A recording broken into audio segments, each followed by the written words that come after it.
We started to thoroughly dig deep. So we opened up the case. Now we even had to conduct search and we recovered some exhibits, documents related to court, police, fake documents related to State House, fake.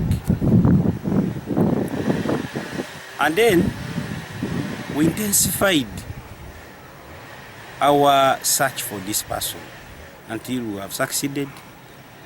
How it was handled, it was in a very, very quick way, quick mode. What we expected would be the state to be around, where his lawyers were never informed that he was being produced to court. And after, in that quick mode, they remanded him. He has the right to apply for bail, of which he did. We believe that justice, injustice on his side. It is injustice, but we still have time. We still have time. We shall come back on the 21st day and we see how we can apply for bail for him.